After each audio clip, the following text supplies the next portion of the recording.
I would say that every man has to pick for himself. Okay. But I think objectively, if me and you sign a contract and one of us is paid to leave, you would never sign that business deal. The pattern of behavior of women that were seemingly traditional and did the traditional wife, they were a stay-at-home mom, and one day they just end up divorcing their husbands, breaking up their entire family. I'm not really trying to prescribe morality to it, but maybe understand why the women did what they did. There's a lot of big conversations happening now that we have the results of the election. One of them being no-fault divorce. That is a type of divorce that allows you to end your marriage without needing to prove that anyone is at fault. Some lawmakers are looking to abolish that, which is going to make you divorcing your husband a lot harder. So here's what that potential change could mean for you. You're going to have to prove that your husband did something wrong, which can be even more expensive, emotionally draining,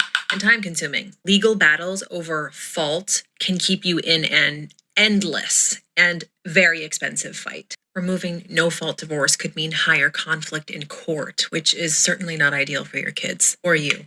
Without no-fault divorce, you lose the freedom to decide when to leave your marriage. Your private decision could be left up to someone else's idea of what's right. So if you're unhappy in your marriage, now might be the time to act. Protect your right to choose what is best for you and your kids before it's taken away. This woman is a divorce coach. So women are actually building brands off of divorcing their husband. She's got 150,000 followers, 2 million likes. So if someone said, I feel really guilty after my divorce, I might say, have you considered that maybe it was the wrong decision? I don't know. Maybe if you feel bad, maybe you should think about the kids. I don't know. Let's see what she says. I'm just wondering, I'm sure she's going to give me some really great advice here. Reprogram your subconscious. You want to use affirmations to start and write them down. You can look at yourself in the mirror and speak them to your reflection. I am worthy of love and respect. I am strong and resilient. I deserve happiness and peace. Start with ones that resonate with what you need to hear most. Okay. My question is, if you want a divorce, I'm not saying it's fine, but you're an adult. I'm not here to babysit you. If that's what you're going to do, I can't stop you. But what many fail to consider is, what are your plans for the second half of life? Because I don't think it's your kid's responsibility to take care of you. And the thing is, the bigger the group, the more manipulative generally the woman. That's why women from small town tend to have a better reputation. Not always though, but women don't know or are too lazy to process their emotions without telling everybody. So we have this thing where we got to vent. Instead of either learning the tool to just let things go and shut up, women go around from person to person to person to tell a completely biased one side of the story. And, if it's a small town, usually at some point she gets called out on it. The mother, the sister, someone says something to the guy she's trying to manipulate. And then the guy is like, no, that's not how it happened. That's not what really happened.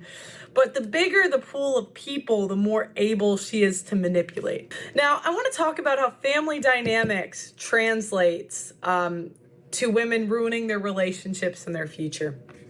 So women have a tendency to alienate the dad from their side of the family and drag the dad to all these events that he does not care about and is forced to. Another way that women will manipulate their husbands is they get the family involved. So if the woman doesn't get her way, she'll go to her dad, she'll go to her brother to manipulate the boyfriend or the husband into getting her way.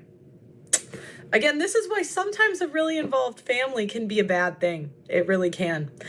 Because the woman uses the family to get her way from the husband. She can even at times, I've seen mothers or daughters turn the husband's sisters and mothers against him. I've seen that in divorce court. Mothers lay the ground for daughters to be able to isolate and manipulate their future husband and sons. Daughters get the same amount of control in their household as they saw their mothers get. The mother guilts the daughter because the mother can't let go of her kids. She can't let them go off and be free, right?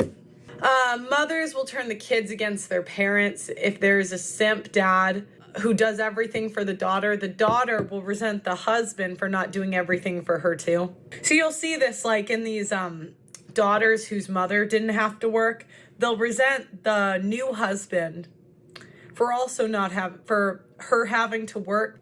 There's a reason we have a phrase like happy wife, happy life. And this is essentially when the mother is pissed off, everything is frozen in the house. The mother controls the progression of a household based on her emotions. Now, there's a couple ways that she manipulates people. Now, as you guys know, men make more money than women. Women have a tendency to marry men that make more money. So she will monopolize time and resources in the household. They'll go on vacations they don't need. They have the latest trends in fashion that the mother wants, not the father wants to. It's usually because the mother wants to. They live in a house bigger than the father wants. They have the latest trends in fashion that the mother wants, not the father wants. And again, the dad is a workhorse. And so he's forced to pay for her Amazon boxes, dinners going out that they don't need. And I think it's so important that men understand the risk of something before signing up. If men want to get married, I don't have any problem with that. But they should know what they are signing up for. And the problem is, if men understood how serious of a decision they were making and understood exactly what they are signing, many men wouldn't sign up. So they keep trying to miscategorize me as telling men what to do, because I think every man should decide for himself. Men are 9 times more likely to commit suicide after a bad divorce. I have interviewed men that are on the brink of suicide. None of this is about me. And what you'll keep seeing from the right is they keep trying to make it about me. Pearl's telling men what to do. Pearl is single, unmarried, childless, grifter, da-da-da. None of this is about me. This is about the fathers in this country that do not have access to their children. This is about the children that are growing up without their fathers. This is about the young men that commit suicide because they are horrified at what their wife was doing behind closed doors. I would like to remind you that I didn't always have these opinions. I didn't really understand why men didn't want to get married, why the institution was dying me. And what happened was I came to England and I started interviewing 1,000 women, and I started interviewing men after divorce. And it changed my opinion. So today, I actually wanted to make this show for the women that actually want to understand where the men are coming from. You know, this is for the women that actually love men. Maybe you have a father that you want to protect. Maybe you have a brother that you want to protect. But knowing this information will help you protect the men in your lives. The Karen and the simps are shaming men's behavior while giving women a pass. The simp church elders take women's side for everything, tell the women they are amazing and simp for eternity. The simps and born-again hoes find each other, and when the divorce, she calls him abusive, and the church takes her side. You know, whenever I try to insist on something to lead the family well, she'd call up the church elders, call up her dad. She'd try to jump up the hierarchy to smash me down. So basically, the church leaders would white knight for her for a long time. This even included one of my former mentors. And so, you know, what I found is that men are not getting married not because they don't want relationships, but because they fear divorce. I think the first thing you need to do is switch the laws to make them more favorable and fair. We've seen numbers of up to 30%, but let's just pretend it's 1%. 1% of men raising children that aren't theirs. Even if this prevents 1 out of every 100, these things are more important than wife's feelings. Call me a misogynist, call me sexist. Children deserve fathers, okay? And men deserve access to their children. Unfortunately, we're in a society that that's not the case. So, mandatory DNA testing. Second thing, prenups. I do not know why you wouldn't tell a man to protect himself. Maybe some sort of prenup where the person that files, maybe we bring back fault divorce where if the woman is refusing the husband's sex, he can file. If the woman is, I don't know, cheating on him or the man's cheating, maybe we just keep marriage in the church. Maybe it's not with the state. There's a million ways we can do this. I could come up with a compromise, okay? I think it's quite foolish to tell young men not to protect themselves. And what you'll often hear is that men are not fighting for their kids. They're just not doing enough. Well, in all actuality, many lawyers are advising that men do not fight for their children because they only have a 10% chance of winning. The next thing that I would like to see happen is taking out all domestic violence proceedings out of civil court. Many of you may not know that in family court, evidence is not required to convict someone of abuse. Now, it's not a criminal record, but it's based on a balance of probabilities, meaning it is more likely that a man did something than didn't do it. Meaning a woman can go cry on a stand, say that she was abused, and if the judge buys her story, if they believe it, not given access to his children for life, maybe years. I would get rid of child support and alimony. I think you got to be accountable for your decisions, but I am open to some middle ground where we at least cap how much they can get. My whole point is that I think that men should be entitled to their children. I don't think it's fair the way the system is. You know, regardless of where you fall, it's not fair that women get custody 90% of the time. It's not fair that men are always paying alimony, they're always paying child support, and that they are punished for being traditional. Because the more time they spend providing for their family, the way they calculate it in child support is they kind of do I gotcha. You know, you did the right thing. You provided for your family. Why are you punished in child custody cases? Well, you didn't do the right thing if you got divorced. Right, but it's filed by women 70 to 80% of the time. It goes even higher, actually. It goes even higher. So if women are, college educated. If women are college educated. I would say that every man has to pick for himself. But I think objectively, if me and you sign a contract and one of us is paid to leave, you would never sign that business deal. So I do interviews of men that have been divorced often, okay? And there is a guy I interviewed, and he married a Christian woman, okay? Good Christian woman, no kids, not overweight, no tattoos. Checks all the boxes. No glaring red flags, okay? They have 2 children together. And what happened was one day he comes home. And when he comes home from work, the wife has filed a temporary restraining order on him. Women can get these just like that. He's kicked out of his house. No trial, no evidence, no nothing, okay? Now he has to wait, it's during COVID, so he has to wait a year and a half to even get to see his children, okay? And even fight for them. And by the time he gets to court, the mom's been in the kid's ear saying how terrible of a person he is, okay? Now they go to court and they say to him, well, you haven't been in the kid's life for a year and a half, even though she lied about the abuse and they figured that out in court. This man had, and I saw his court documents, text evidence that this woman was planning to do this to him. In the year, he still had to pay the mortgage on the house. He still had to pay child support in that year and a half period. Goes to court. Now, he doesn't get access to his children. He hasn't seen his kids in 2 years. Michael, they live a mile from him. That's awful. A mile from him. He's so stressed out, he loses his job. Because can you imagine going through that? And he's an average earner. He's not like, because I've interviewed men that make, I interviewed a guy from Texas. He spent $1.5 million on a divorce. He got his kids every other weekend. And these are real things. And Michael, the saddest thing that you see is a man.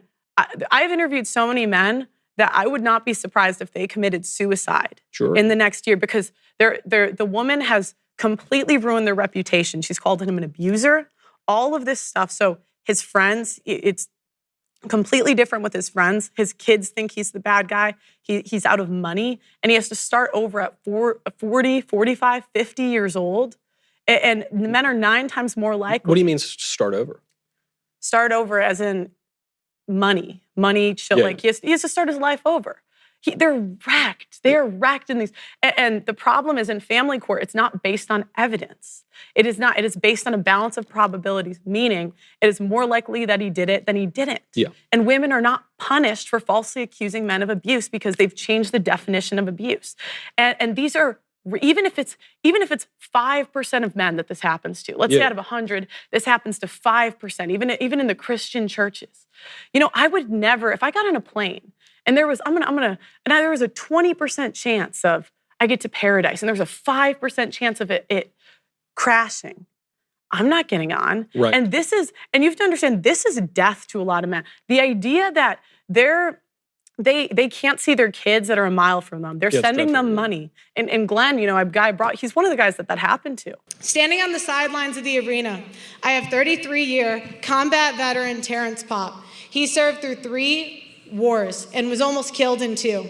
He got married, had 2 children, and served in the United States Army. Terrence Popp was deployed to Iraq in 2004, and as a member of the airborne infantry, he was wounded by a roadside bomb and suffered a TBI and a stroke from the blast. He was evacuated out of the country, and it took over 2 years until he had recovered. While he was recovering, his wife was plotting to divorce him. His wife murdered his 6-year-old chocolate lab out of spite because he filed for divorce first. When he confronted her, the response he got was, "I told you I did not want you living here." At this point, he was forced to leave the marital home and live out of his car. The divorce took away his home, his children, and left him penniless and saddled with a child support payment he could not afford. Terrence had to pay $144,000 over a 12-year period for a divorce that his wife was empowered by feminists to plan and execute. Terrence went into court to fight for 50-50 custody. Terrence was called a murderer and an assassin in open court and was given 96 hours a month with his children. 96 hours a month is not a father. While homeless, he spoke to many other men who would never get off the streets due to child support arrearages and penalties, and the men constantly getting arrested for unpaid child support. The disparage of losing his children and his home, and his PTSD and constant pain from his wounds, he became suicidal. While at his post in 2008, a former commander of his came to see him to secretly say his last goodbyes. The next day, Mr. Popp's former commander put on his dress blues and went to the Holy National Veterans Cemetery and blew his brains out. Terrence Popp was notified of the death and was shocked because he was planning to commit suicide in the exact same manner. So in effect, his former commander took the bullet that was meant for him. Terrence Popp decided he would not kill himself and has spent the last 20 years saving 576 men from suicide with comedy. I think it's very difficult. And I would agree that marriage is a natural thing. Mm-hmm. I would agree that men and women are better together.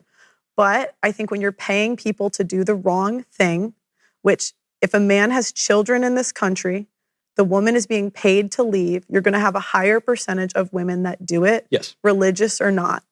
And they're much less likely. But religious or not, the woman will not care in divorce court. So, and I think advocating. Great, yes, that you shouldn't. Yeah, it's untrue. Yeah. And I think advocating for divorce reform would be a good step. So, I totally agree, and I really like that last point because it acknowledges that our behavior is conditioned by our circumstances. No, I think you're responsible for your behavior. Then why would we change the divorce laws? So you can stop paying women to leave. I guess I thought we were trying to figure out how to get women to get married. That was what we're right. Well, so yeah, why would changing the divorce laws affect that? Well, it would change the incentive structure, but I still think it's like, okay, you could be paid to do something wrong, but you're still responsible if you do it. Sure, but you're more inclined to do it if the temptation is strong enough and if your moral fiber is weaker. Yeah, fair enough. I agree with that. So I'm actually a fan of Sexton. I think he's got some really good takes, so let's see what he has to say. Is divorce harder on women or men? I think it's equally hard on both, but I think that the world is more sympathetic to women when they get divorced. I think when a woman gets cheated on, the man's a piece of shit. And when a woman cheats on a man, she must have been forced into the arms of this other man. Yeah. No, it's the most BS thing. It's always like, well, what was he doing that she threw it back for 10 other dudes? It's like, I don't know. She's being a whore. She was whoring. Or she had to explore herself, or she was being neglected in some fashion. And so if a man cheats, he's a piece of garbage. And if a man's wife cheats, he mustn't have been meeting. Yeah, and they never talk about the sexless marriages. You know, I mean, if she's not banging him, don't be surprised when some 20-something-year-old Latino with a big booty does it for you. She's like, I want that green card, Poppy. her needs, and she had every right in the world. So the world is very unsympathetic To men, right? to men when they get divorced. There was a maternal presumption, a legal presumption, what was called the tender years doctrine, which was that if a child was under the age of 7, they were automatically presumed that they would be in the custody of the mother. So men get really beat up still in court. I mean, the law theoretically is gender blind right now, but I don't actually see that because the law is people. The law is judges, and judges are human, and they have all the same biases. And it's just not a moment right now where men are particularly. Yeah, and that's the thing. Even if they change the laws, it's still up to the discretion of the judge. So if you get a judge that's just not sympathetic or very feminist or leftist, you're kind of screwed as a guy. And a lot of times the women going into law are kind of liberal anyway. And now I think the majority of judges, I have to look it up, but I think the majority of judges are actually female. Really sympathetic characters, even young men. I mean, if at a school dance they sing Beyonce's Girls Who Runs the World, like if there was a song called Men Who Runs the World, Men, and it was a positive thing, like you get pilloried for that. So I think that men have a very hard time right now in divorce.